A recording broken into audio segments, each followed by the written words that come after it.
Hello everyone, tonight on Shdows Secrit we take you into the chilling heart of London, a city that looks alive with lights, history, and people, but beneath its surface lies centuries of blood-soaked stories, restless spirits, and hauntings that make it one of the most terrifying places on earth.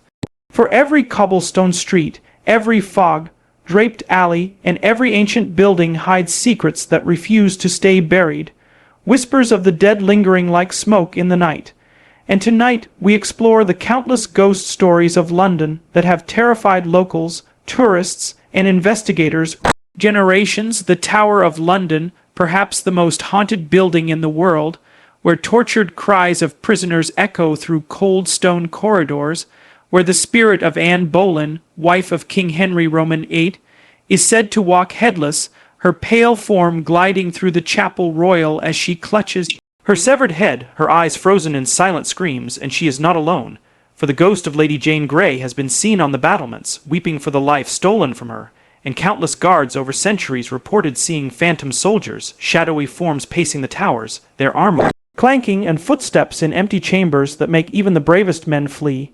Outside, the cries of children executed for treason are sometimes heard, thin voices begging for mercy from a king who gave none, and in Hampton Court Palace, the restless energy of King Henry Roman VIII himself is said to thunder through the long hallways, his heavy boots stomping so violently that the very floor trembles, and the terrified ghost of his fifth wife Catherine Howard, condemned to death, runs screaming down the corridor, her cries echoing in agony as she begs for her life, her pain eternal, leaving visitors cold and trembling, her presence so strong that even skeptics admit to hearing the shrieks of her last desperate moments. In Westminster Abbey, where kings and queens are buried, monks are seen praying at night, pale and transparent, trapped in eternal worship, their whispers rising with the organ music no one is playing, and countless witnesses describe feeling watched as they walk past ancient tombs, as though the eyes of the dead are still following them from their carved stone effigies. And in Covent Garden, the shadow of a murdered busker, known as the Phantom of the Opera House, still plays his violin, invisible hands tugging at strings, the haunting melody drifting through empty night air, freezing the blood of those who stop to listen, and many swear they've seen him vanish into thin mist as suddenly as he appeared, leaving behind only silence and dread. At Drury Lane Theatre, said to be the most haunted theatre in the world,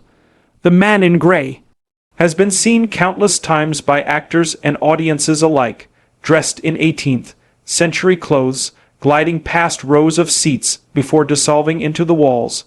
believed to be the ghost of a murdered actor discovered buried in its foundations, and in the Ten Bells pub, closely tied to Jack the Ripper's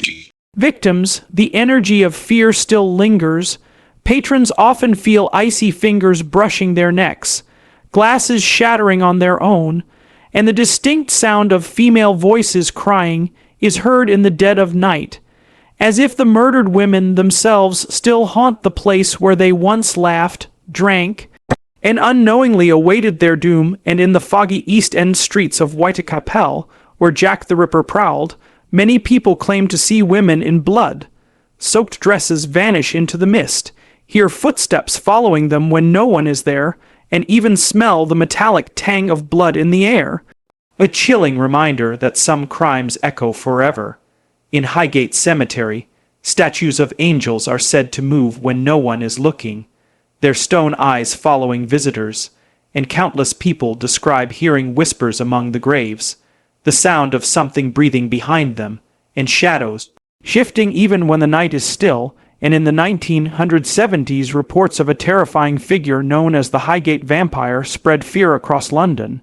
A tall, dark phantom with glowing red eyes said to lurk among the tombs, draining the energy of anyone who dared wander too close, a story so terrifying that mobs once stormed the graveyard at night hoping to drive it away. In the London Underground, countless stations are haunted, with Aldwych Station, closed for decades, known for voices of children who were sheltered there during wartime bombings, their laughter and screams echoing even though no one has been inside for years, and train operators swear they have seen pale figures board late night trains only to vanish when the doors close, shadows flicker across platforms, and passengers describe feeling cold hands grab them in tunnels where no one else is walking, while Covent Garden Station is haunted by the ghost of a murdered actor, a tall man in a top hat seen pacing the platforms late at night, terrifying staff so much that some refuse to work alone. Beneath the streets, ancient Roman soldiers have been spotted marching through walls,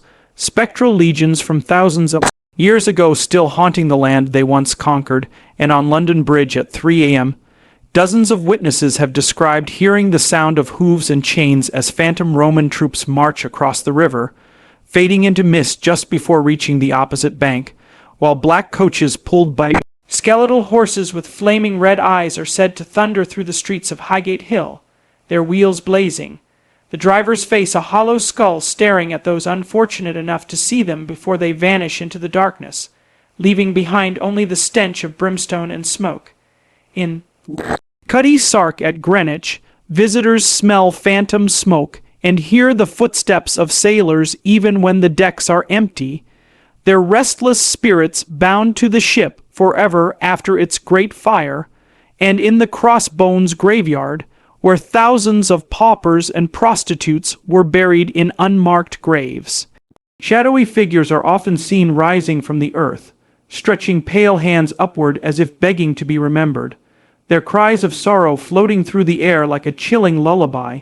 and paranormal investigators often report overwhelming sadness, sudden nausea, and visions of children crying in the corners of the graveyard, their forms dissolving when approached. The Black Shuck, a massive demonic dog with burning red eyes, is said to stalk the streets of London at night, its appearance a certain omen of death. Many who encountered it found dead days later, their faces frozen in terror. And in countless pubs across the city, pint glasses shatter on their own, mirrors crack without touch, and shadows gather in corners like living things, feeding on fear. In the blitzed tunnels and abandoned warehouses of the East End, survivors spoke of hearing screams of those buried alive, and to this day investigators hear voices calling for help, the sound of crying mothers searching for children long dead, and ghostly figures walking the ruins endlessly, never finding peace, while in the British Museum, security guards at night describe ancient Egyptian statues moving, curses whispered from mummies sealed in glass, and a phantom woman in black who appears and disappears near the library wing. In Hyde Park, people whisper of black-eyed children appearing after dark, knocking on car windows or approaching walkers, asking to be let inside, but when refused they vanish instantly, leaving behind only dread and in the shadow of scent. Paul's Cathedral, a spectral choir is said to sing at midnight, voices rising in perfect harmony though the church is locked and empty, chilling those who stop to listen. London is a city where every street corner remembers, where every stone holds memory, where fog is not just weather but a curtain hiding countless restless spirits waiting to reveal themselves. For in London the dead do not rest, they linger, they whisper, they watch. And if you ever walk alone in its streets on a misty night, you may hear footsteps that are not yours, see shadows that do not belong, feel a hand that is not there, and when you turn to look, you might realize too late that London has claimed you as part of its endless ghost story. For in this city, the past is never truly dead. It walks beside you, calling your name, waiting to take you into its eternal darkness. Thank you for watching Shdows Secrit. Don't forget to like, share, and subscribe for more terrifying stories from the shadows.